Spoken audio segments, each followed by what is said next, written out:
Hi, and welcome to the Maria Liberati Show, where food meets art, travel, and life, and where we ask the question, what does food mean to you? Hey, this is Maria Liberati, and I'm having a fantastic day. Hope yours is just as fantastic. Thanks for joining me. And today's special guest is chocolatier, chocolate maker, artisan chocolate maker, Diana Amendolora from Chocolates X Diana. So stay tuned for that interview. My life seems to come in chapters that as an obsessed foodie, I can only think of describing them in flavors. You know, the chocolate chapter, which is filled with the sweet and flavorful, really delectable. The novello, which is new and green behind the ears, like the new wine or olive oil. The pasta chapter, filling but puts you to sleep.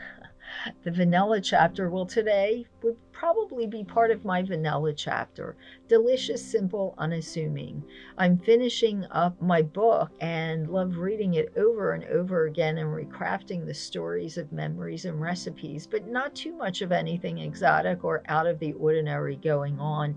And that's my book, which will be a new book series, The Basic Art of Italian Cooking Diaries. This one is subtitled Seasons. Well, my truffle chapter, I'm hoping for a true chapter that I can title my truffle chapter something truly out of the ordinary, really special. So much of your life can be divided into little chapters, each with its own underlying theme. And of course, to a foodie obsessed, food is always the underlying theme. My day is based around food, shopping for food, deciding what to eat, preparing the food, writing about it, talking about food and recipes. I would call my chapter The Kiwis Are Coming, since I made a winter fruit salad with kiwis and fresh lemon juice, a spoonful of stevia, and some unsweetened organic coconut sprinkled on the top. I let that marinate for an hour, and it was really a delicious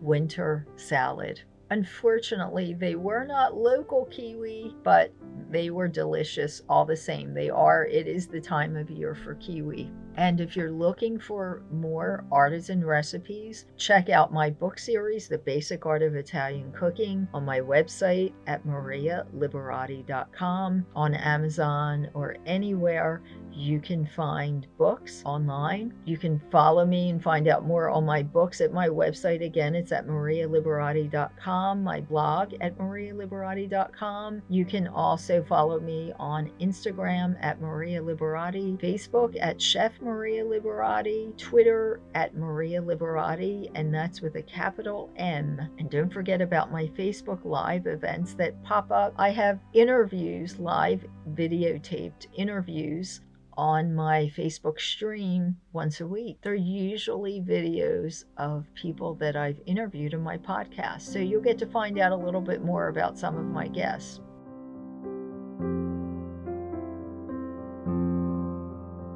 And this is Maria Liberati on the Maria Liberati Show. And we have Diana Amendolora, who is a chocolate maker and a chocolatier. If you saw my Facebook live segment, you already heard Diana speaking a little bit about the yummy confections that she does. But she's going to tell us, she has a really interesting story about how she got into chocolate making. And she actually started her company during the pandemic. It gave her the time at home to begin this venture, but it's something that she's been working on for quite some time. But anyway, Diana, thanks so much for being with me here today. Hi, Maria. Yeah, thank you for having me. Yes, so you are most welcome. We've been chatting away, so yeah. So what tell us, you have such an interesting story. I know you went to Johnson and Wales, but after that, you went through South America and to learn about chocolate making. Tell us about that. It's so interesting. Yeah, so after I graduated, like I said before, I took a chocolate and confections class at school, but didn't really anticipate that that I'd be going any further with it. I was okay at the class, but it's definitely a skill. Like working with chocolate is something that you have to continuously, keep learning about and, keep trying to, I guess, refine your techniques. So after I graduated, I ended up like working in some restaurants and decided I wanted to focus on pastry. And I ended up taking a trip with my friend to Peru and completely just like fell in love with their food culture and their appreciation for their own ingredients. So yeah, so I was like determined to find a job there, and I ended up basically like, I guess, kind of leading my way into chocolate. I mean, you know, when you work in restaurants, you're kind of detached from, you know, you get such great quality ingredients in, but you feel kind of detached from them. So like, you know, I'm getting this amazing bag of chocolate in that I'm turning into whatever dessert, but you don't really know anything about it. So I feel like that's kind of what fueled my like desire to learn more about chocolate making.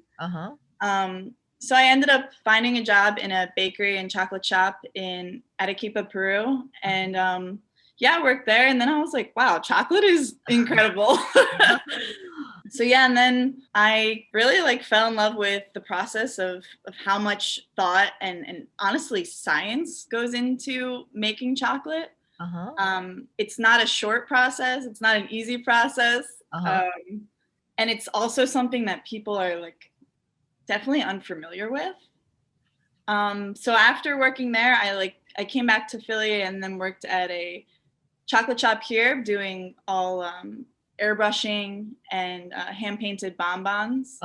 And then yeah, so I worked for a catering company, and as the pandemic hit, like I took my hobby of making chocolate into and giving testers out to all my friends and family, and I started to get a little bit more serious with that as I have more time on my hands. Yes. Yeah, so I started last May. Yeah, it's just a couple right months now. about when it hit. So at least you made some good use of the pandemic. But tell us about, so I thought this was interesting. So the name of your company is Chocolates X Diana. So tell us what that means. So X is an abbreviation for the word por in Spanish, which means by. So it would translate to chocolate by Diana. Which Just I think, a little something special. it is definitely. I think that is something special. I really, really like that. So I love the way you said that chocolate is it's really a science. Making chocolate is a science. And people think that, I'm not going to say any brand names, but there's these brand names, go-tos that people have grown up with, it. They just think that chocolate is chocolate and all chocolate is the same. But it's not.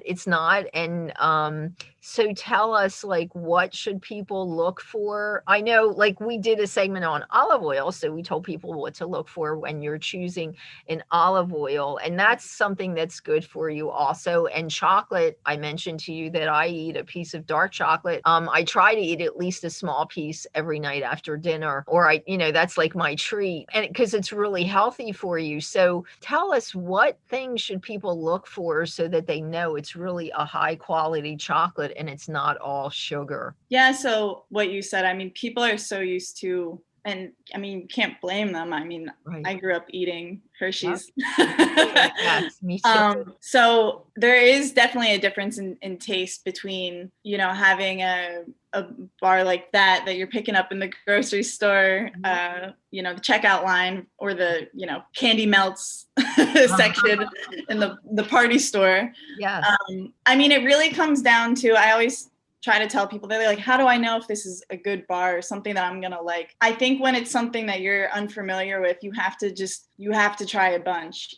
You have to, because maybe you're not sure what you like. So in terms of percentages, people also are confused as to what that really means.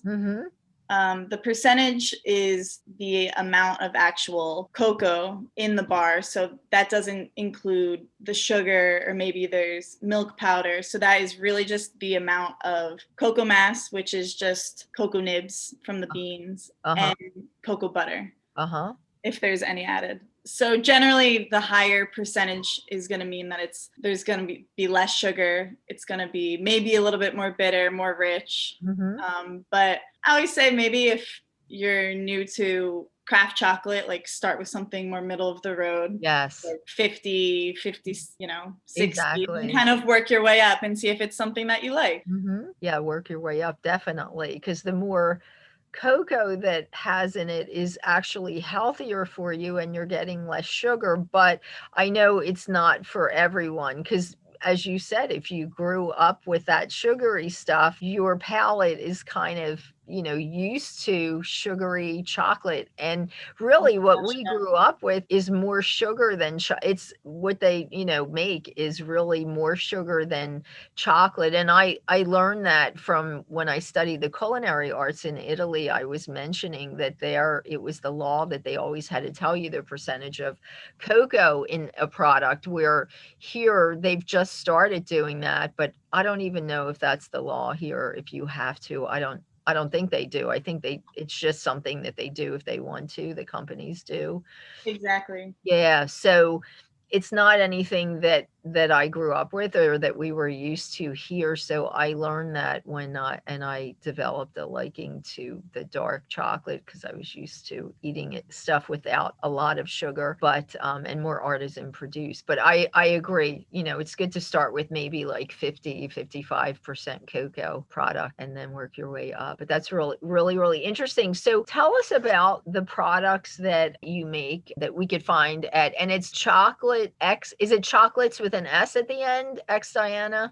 Just chocolate, no S. Yep, ChocolateXDiana.com, right? exactly. Yeah. So tell us about the products that you make. So basically, I make everything from the bean to the bar, which means I sort the beans, try to pick out the quote bad beans. I roast them, I crack them, I winnow them, which means separating the shell from the cocoa nibs inside. Uh-huh. And then I grind and temper everything. And then I try to combine my techniques from being a chocolatier. So I also hand paint. I make chocolate bars, bonbons here and there.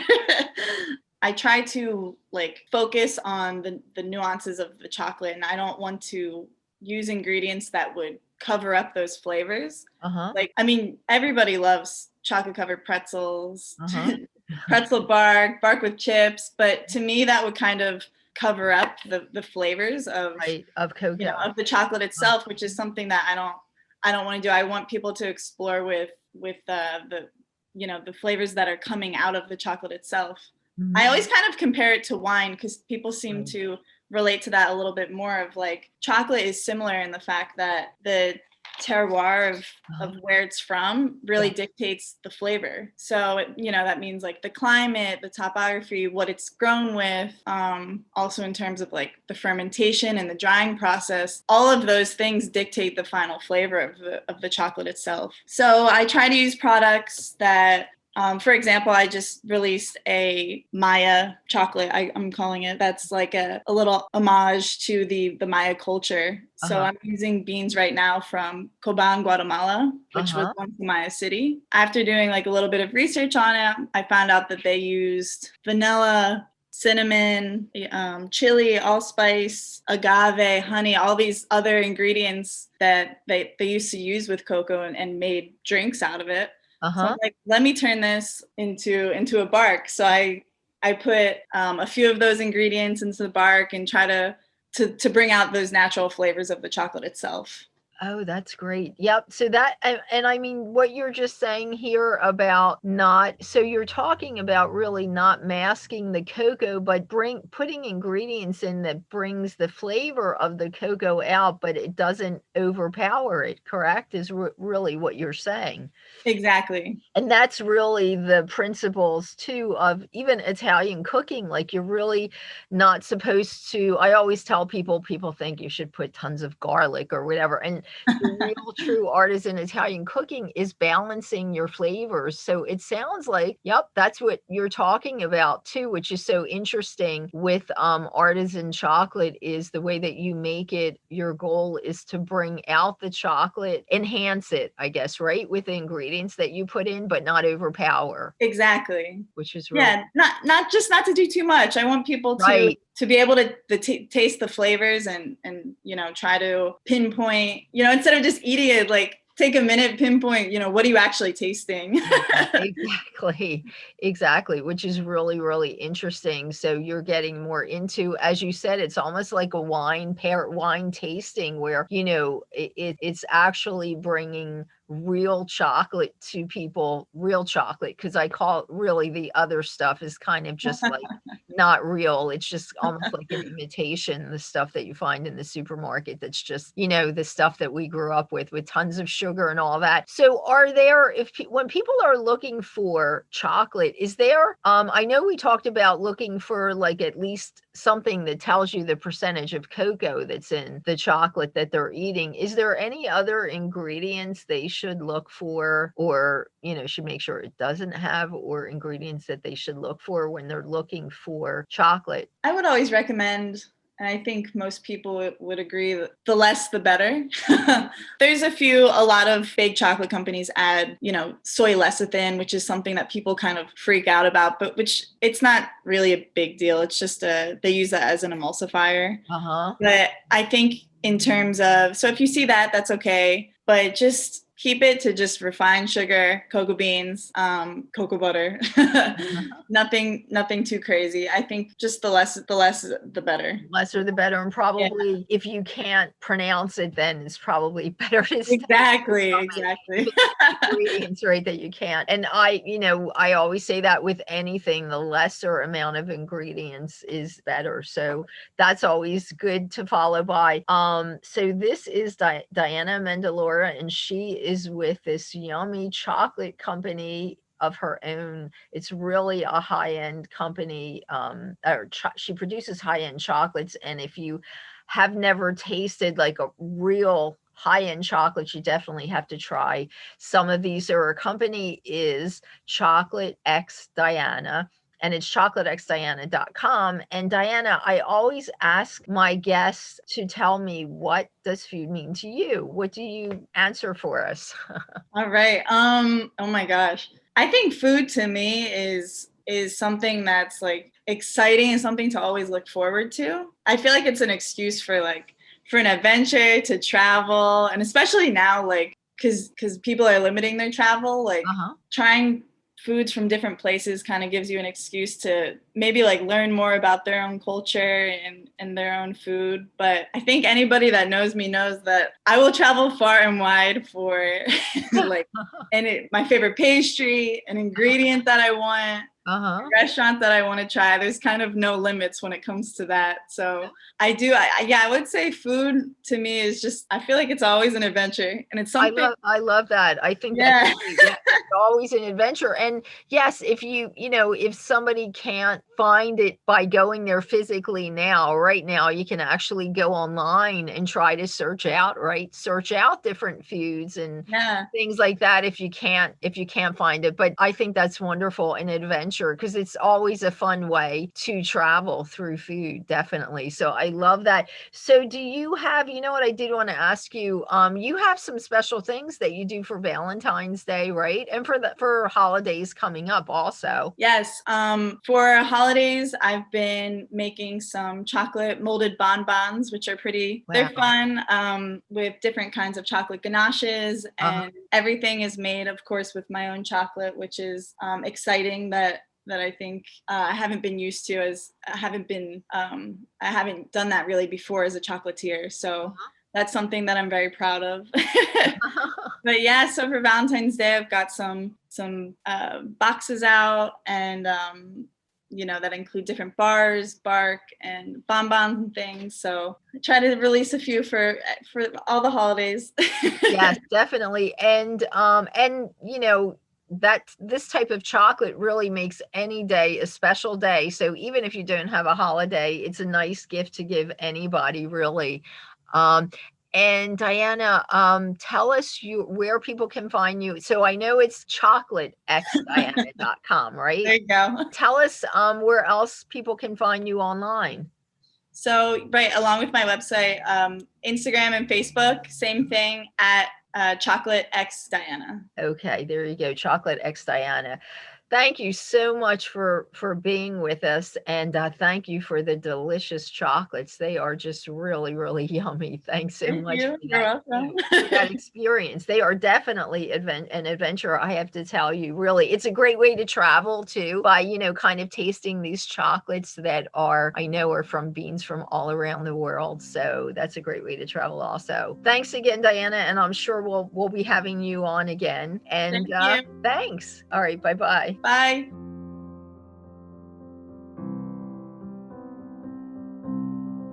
Thanks for listening to the Maria Liberati Show.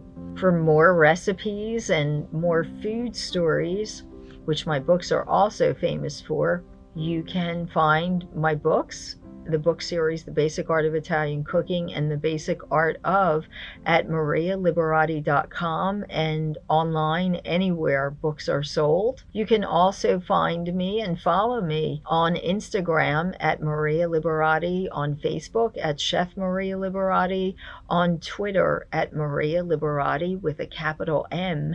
And don't forget to share audio sound bites answering what does food mean to you? An audio soundbite of 60 seconds or less, posted on social media, hashtag it The Maria Liberati Show, or a social media post of 50 words or less, posted on social media, hashtag it The Maria Liberati Show. If your audio soundbite or post is selected to be part of an upcoming segment on The Maria Liberati Show, we'll send you an autographed copy of one of the books from my book series as a special thank you. So don't forget to share.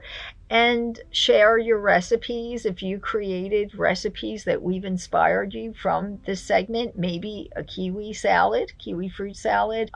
If you were inspired by Diana Amendolora's interview and created a chocolate creation, please share that with us. We're going to share photos on my website. Share that and hashtag it The Maria Liberati Show, and we are gathering photos for my website. Thanks to my producer, as always, Britton Roselle, and my production interns, Lexi Samanchik and Peter Saldino. And until next time, peace, love, and pasta.